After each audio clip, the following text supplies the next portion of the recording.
mee obilala isin bira rakkoon jiru maali jedhe Waaqayyo. Kottaa mee wal komannaa kottaa wal wajjin dhugaa baanaa ani Waaqayyo waanan sinitti hir'ise qaba. Harki koo siniin diriirre siniin fayyimne siniin laanne siniin obaafne sababni waan nagaa kan waan nyaatan hin qabne siniin laanne jedhe Waaqayyo. Kan waan uummattan hin qabne sinitti nuwwisne jedhe Waaqayyo. Hani siniin gargaarre saba nana dhuguma siniif harki koo gabaabaadha. Kanaaf nagumattuu saba nanaa jedhaa Waaqayyo saba Israa'el. Har'a saba Israa'eliin finuun jechaa jira liifachuu qaba. Warra qonnee midhaan nyaatuu hin dandeenye waan isaan gootan keenya eebbifne horii dhaltiidhaan waan keenya nan bifne hin eebbifne warra qeenone warra qeen boolii taane qabu waan deebisee keenya nu rugeessine biyya kana. Waaqni akka ta'e dhuguma harki koo sinirraa gabaabaadha. Dhugumadhaa dubbiin dubbatan kun jedhe Waaqayyo tokko harki koo hin gabaabbanne inni lammataa ani gurri koo duudaa miti iyya keessan dhaga'uu kan dadhabe jedhe. Nagama. Ooraa lama hasiya. Inni nagamaan jedhe. Mee harka keessan ol kaasaa gurri Waaqayyo duudaa miti jedha. Gurri Waaqayyo duudaa miti. Dubbadha. Gurri Waaqayyo duudaa miti. Inni nagaa jedha. Inni nagaa. Dubbadha inni nagaa jedha. Inni nagaa. Dubbadha mee nagaa jedha. Inni nagaa. Ila mee dhaggeeffadha. Waan lama Waaqayyo kaasa. Tokko harki koo gabaabaa miti. Inni lammataa iyya keessan dhaga'uu dadhabuudhaaf ani gurri koo duudaa miti jedhe Waaqayyo. Maaliif? Kaleessa iyyattanii isin hin dhageenye ani jedhe Waaqayyo. Hello. Kaleessa rakkinatti na waammattanii isin hin dhageenye. Kaleessa iyya keessan hin dhageenye. Natti waammattanii hin dhageenye. Ani kaleessa deebisin hin dhaanne har'as gurri koo duudaa miti. Hello. Nagama. Gaafa harka Waaqayyo irraa muune falan qabu. Iyyuu dhiisaati yoo gangalanne harka Waaqa irraa muune hanga hin qabu biraa. Waaqatti dhiyootoo jirru. Otoo sinitti dhiyoo jiru natti iyyadha jedhama jamni qulqullu. Sinitti dhiyootoo jiru jedha. Waaqni nurraa fagaannaan galiin hin jiru. እግዚአብሔር ከእኛ ከራቀ biyyi Waaqni irraa fagaate gatii qabu. Dhaloonni Waaqni irraa fagaate gatii qabu. Waldaan kiristaana Waaqni irraa fagaate gatii qabu. Har'a dhugaa wangeelaa sinitti himaa. Ameen. Waldaan tokko saba qabnaaf dhaadanna. Sabni waldaa jiru uumuu jenna malee Waaqni nurraa fagaateera taanaan akka iyya gabaata. Gabaan jira biyya kana. Solok tadi para dia lebeti ya. Mee wangeelaan dubbachaa jira natti gungumina gabaan jira biyya kana. Eyye. Hindi tokko shunkurtii bita. Hindi tokko qaaraa bita. Hindi tokko timaatimii bita. Hindi tokko qaayisirii bita. Hindi tokko qorqorroo bita. Hindi tokko mismaara bita. Wal keessa yaa gabaa. Nagama. Tokko waan bituu dhaqanii haadholiin keessaa yoo zambiila baannaa waan dhaqanii bitan sana malee nama argan. Haala waan yoo jedhanii maaliif gabaa wal keessa. Waldaan kiristaanaa bara kana akka gabaa keessa nama badeeta. Nu adeemisu gooftichi Israa'el. Mee harka ol kaasaa nan dubbadha. Nu adeemisu Waaqni Israa'el. Maal warri keessa ol kaasaa biyya kana harka Waaqayyo irra jiraachuu wayyaadha. Dubbadhaa mee? Dubbadhaan jedhe. Dubbadhaa ammayyuun jedhe. Heertuma dabala dubbadha sagalee guddaa. Namoonni baay'een rakkina guddaa nurraa ka'uu dideef baay'een keessan abbaa baluu dhaqina irratti hojjechiise na balleesse tokko haaya baluu barachii deddeebiin jedhanii gaafa Waaqa faana toliyyate si balleessuu dhiisisitti kuun danda'an namoonni ameen jedhe sirrii. Yoo gaafa Waaqayyo jira hamma Waaqayyoof hin jiraannetti immoo waan hundumtuu dabaree nutti darba. Ila dhaggeeffadha. Maal dhukkubni dhufee dureera? Maal lolli dhufee dureera? Haali laata biyyi keenya kan reebamaa jirtuuf laata? Dhagaa jirtu? Dhalootatu Waaqa dhaga'uu dide. Nama dhagaa namni waldaa dhagee malee Waaqa hin dhaga'u. Keessaayyuu bara kana gaafa qalbiin itti irrannaa lallabnu Waaqayyo biyya kana eebbisu malee amma too magaalatti kana lallabe nyaaramu amma dilbata miilanaachiin qaba. Waaqumti naa gargaaru ergaanni natti himaa jiru. Waan garaa isaanii ciibsu qofa. Dhaloonni biyya kanaan dhagaa. Dhagaattu mee harka keessan kaasa. Akkas naan jechaa jira harki tokko sinii diriira. Annen dubbadde warra tole jettanii barka Waaqayyo sinii jireenya. Tole yoo jettan bidiruu Waaqayyo sinii sirraa jira irra namni. Ameen ameen ameen ameen. Ameen ameen ameen ameen. Ameen ameen ameen ameen. Harka Waaqayyo irra jiraachuudhaaf inni jalqaba waliin dha'uu keessaa bahu. Maal keessa? Dubbadhaan? Warra waliin dha'u jechuun akkami beektu? Galata Waaqayyo gaafa kamisaa ta'e sagantaa waldaa keessa ni ilaala. Gaafa dilbataa faarfannaadhaan kan dafqee waldaa sochoosu jiru. Gaafa achi ba'anii immoo biyyi yaa'ee sirbu immoo hin sirboottis. Waldaa keessatti gaafa moonni dhiiga gooftaa Yesuus Kiristoos yaadachuudhaaf fudhatu waldaadha jalqaba kan godhan isaanii gaafa ta'an immoo ba'anii waan hin barbaanne ofitti galaffatu jiru warra akkasii. Hundumtuu garuu maal jedha? Anaanoo Waaqichi na yaadatu, anaanoo Waaqichi na ilaalu, anaanoo Waaqichi na komiin immoo sin irraa hin jalqabne addaamide waan irraa jalqabe na dhagaasani. Addaamide waan heewwan edda muka kuttee nyaatte hedda abbaa manaan nyaadhu jettanii booda Waaqayyo dhugnaani maaltu nyaadha isiniin jedheenyani ishii naa kennitetu walitti qabachuun namni balleessaa isaa amanuu dhiduun seera uumamaa irratti jalqabe namni balleessaa isaa namanu.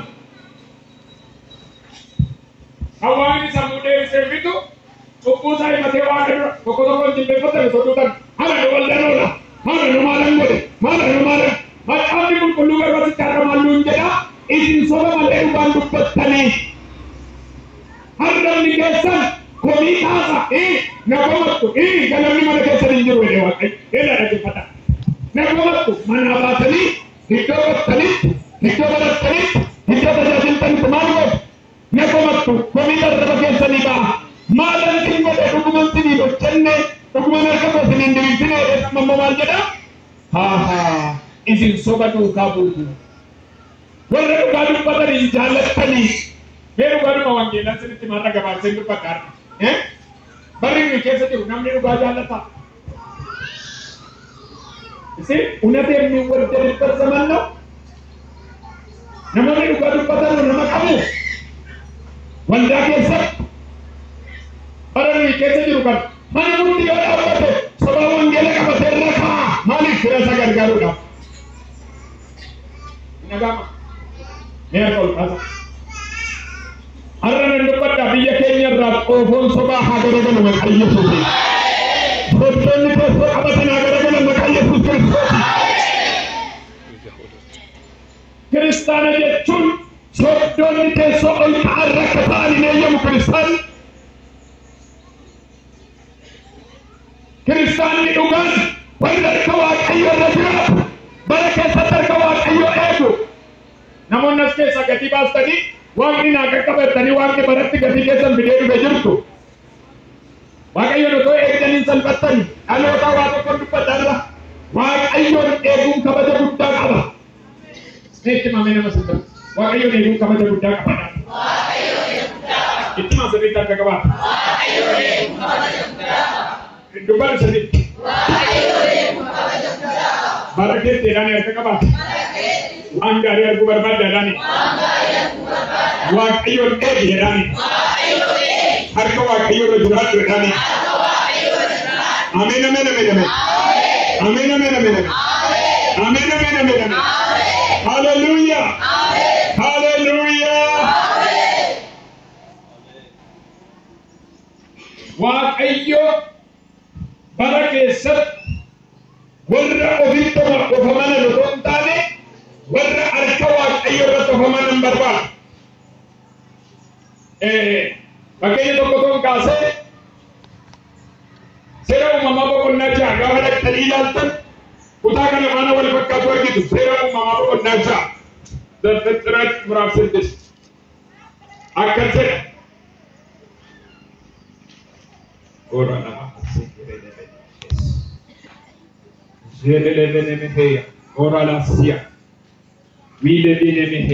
Amen. Afura qulqullu. Seera uumamaa boqonnaa ja'a xumuraan jira akkas jedha yeroo namoonni biyya lafaa irratti baay'achuu jalqabanitti durboonnis yeroo dhalatanitti warri waaqa irraa ilmaan waaqayyo jedhaman durboota namootaa mimmiidhagoo akka ta'an arganii isaan keessaa akkuma fo'atanitti fuudhanii haadha manaa godhatan. Yommus waaqayyo namni akkuma foon isaa uffate sana waan ta'eef hafuurri koo isa keessa hin jiraatin jedhe. Barri jireenya namaas waggaa 120 haa ta'u jedhe. Bara sanatti isa booddees gootonni hojjetaa fi humnaan agoo nama caalan biyya lafaa irra hin turanii ila dhaggeeffata. Namni gaafa ofii isaatti of kennu gaafa harka waaqayyo irraa bahu waaqayyo maal jedhee hafuurri koo nama keessa jiraatin jedhe. Maal jedha iddoo kanatti ijoollee waaqayyo warri ta'an warri waaqarraa. Tole maqaan keessan eenyudha? Eessaa dhuftanii? Waan waaqayyo isinii godhe dhugaa ba'a.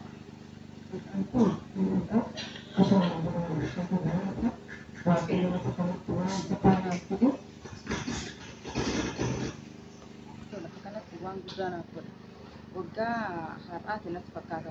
Gannuma kana keessa garuu ji'a isaatti guyyaa isaa yaadachuu baatu yoo torban sadii maqaa kan as keessatti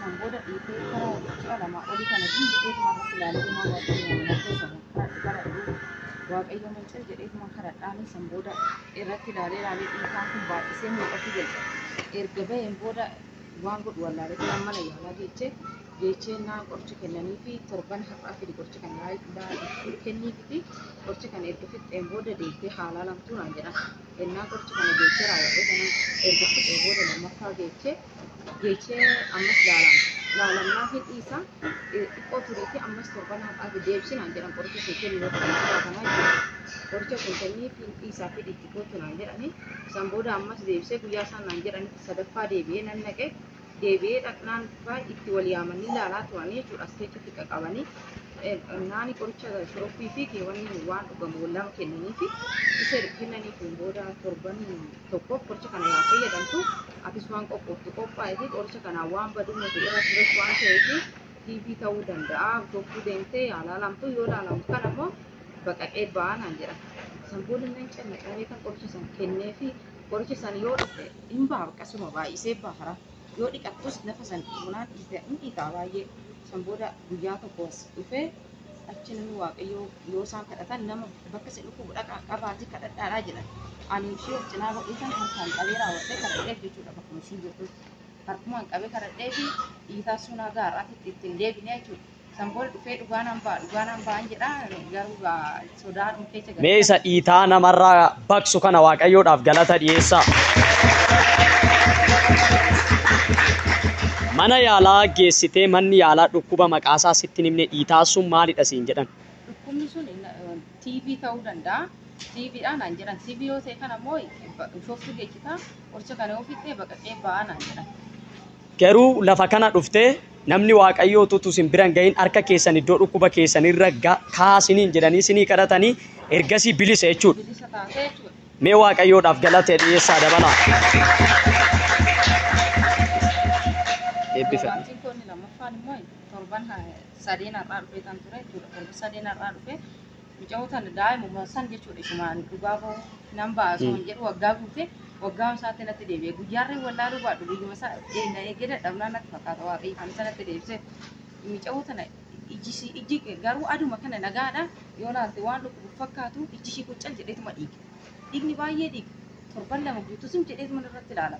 Maal waaqayyo waan akkanaan jedha namoonni naannoo immoo hin beekta safara nuti jiran dhugaa namni gooftaa beekan jiranii hin jiran jechuudha baay'een qoricha silaa rakkoon qabu maal qoricha ijaa kana fuutee tiniitu mucoo kana maal kana goota ati maal rakkina qaba maal beentee baay'ee takkana godha beelaan jiran lakki an akkas hin godhu waaqayyo akka jaalate haa godhu malee yoo danda'e yoo barbaade fayyisu yoo barbaadu baate aadiisu malee ani qoricha kana ittiin godhu erga yoo miti maal waan takkasii seexana namarra hidha yoo seexanas ta'e yoo dhukkumas ta'e waaqayyo waan barbaade haa godhu jedheetaman dhiisee torban lama irratti daale tanan gaafa torban lama fuuldura jedhan hojjeduree mana yaalaa geechinaani geeche deebisee geechinaan qoricha shoroppii fi taphitaa kennaniif fitiin waan dhibee kanaan beeknu amma guyyaa torbaaf qoricha kana shoroppii kana sofaasii tabbitaa kana sitti godhiifiti bishooftu taalaalamtu malee wanna goonu qabnu naan jedhan. San booda guyyaa hojii duree hadhoo roobii tabbitaa kana shoroppii kana sofaasa tumantu. Garuu ilma dhiiga araaba gaafa roobii halkan baay'ee dhiigee bulu. Kana haga gurratti halkan dhiigarra caalaa guyyaas garuu darbee dhiigaa halkan irra caalaa sirriitti kanatti gadi nam'ee bulu. Wannan godhu wallaalee tan amma gariitti yaanuma bilbilee fi maala waayee kana waaqayyo naa kadhadhuun jedheen. San booda mucoo guyyaa kamisaa sagantaan achi sun hin jiran jenne maali geessitu ati naan jedhu. Duraanis dhiiga sun achitti fayyee silaa dhugaas ba'us diddee deemi geessime mucoo kanaa naan jette naan fidee dhufe torba sadii narraa raajii maqaa isaanirra yaadadhu asitti kadhachaa turanii guyyaa san kan dhufasun jechuudha. Mucoo kana fidee bishaaniin irratti qarqanii fi bishaan saniin asuma dhiqattee bishaan san fudhattee galtee sa'aatii xabbitaa fi shoroppii obaasinaan jala san bishaan akka xabbitaa fi shoroppii itti obaasee guyyaa sanirraa jammaree dhiigni baay'ee dhiigu sun hin dhiigne haga har'aatitti ijji ishii nagaadha kanaafis waaqayyo. Mee waaqayyoon galateeffadhaa fi dhiigni dhiigu kuni ammamirra tureera. Torban lama guutuu ijji ishiin dhiiga. Erga dhiigee lafa kana erga fiddanii garuu bilisa baate. Guyyaa sanarraa jalqabee bariisaa san halkan san eegatan ture inni gadhee ka'ee ibsaaf ibsee tallaalaa ture garuu hin dhiigne haga har'aatti nagaa. Mee waaqayyoof dhiyeessa ammas galata. Gooftaan si haa eebbisu noore.